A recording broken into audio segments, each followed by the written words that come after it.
À Casse-Tête, la municipalité a initié une réflexion sur l'avenir de la commune. Casse-Tête demain, d'un point de vue économique, aménagement des espaces publics, nature et loisirs. Une étude urbaine globale a donc été confiée à un bureau d'études.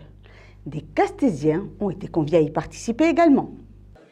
Sur la centaine de Castésiens invités, une petite moitié représentative de la population de la commune, commerçants, artisans, industriels, présidents d'associations, retraités et jeunes actifs, ont participé à des ateliers thématiques où ils ont pu exprimer leur vision de Casse-Tête demain.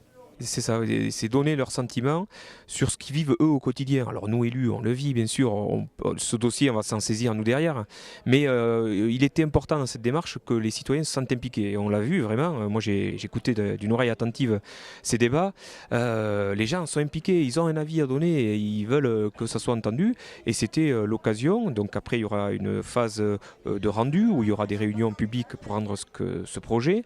Et au mois de septembre, il y aura une exposition pour montrer via une maquette ce qu'on propose, les lignes de ce qu'on peut être Casse-Tête demain.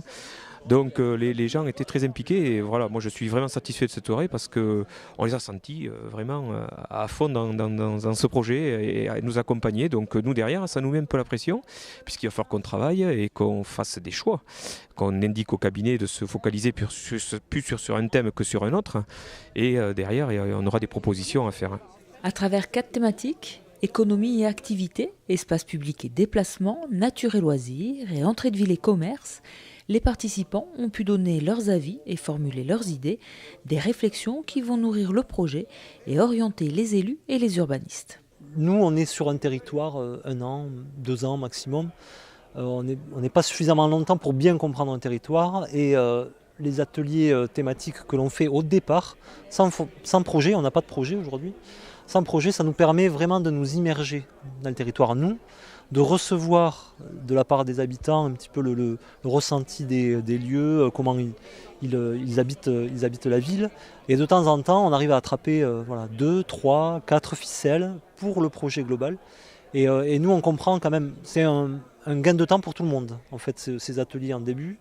Et puis en plus, c'est une manière aussi pour les habitants de s'approprier la démarche un peu collective et pas forcément de sa petite parcelle et de son petit terrain à rentabiliser, entre guillemets. Parmi les observations récurrentes se pose le problème du contournement des camions et de l'aménagement du centre-ville. La préoccupation principale, c'est surtout les axes d'entrée-sortie du village qui sont assez problématiques et l'aménagement du centre du village qui aujourd'hui est à repenser. Donc c'est des idées, des échanges principalement là-dessus et sur l'activité loisir, économique du village. Ouais, c'est très très intéressant et je pense que ça nécessite au fur et à mesure que le projet avance un petit peu plus de débats quand ça aura avancé. Il y a un bon échange d'idées, il y a vraiment beaucoup de choses à faire et il y a c'est le brainstorming comme on dit à l'anglaise qui fera vraiment que la petite idée à laquelle ni les uns ni les autres auront pensé, le fait d'en discuter tous ensemble, il y a peut-être justement ce petit déclic qui va se faire et qu'on pourra trouver une solution pour le village et pour tout le monde, quoi. La municipalité espère désormais que le projet, qui est maintenant dans les mains du bureau d'études, soit présenté à la population castésienne avant l'été au cours d'une réunion publique.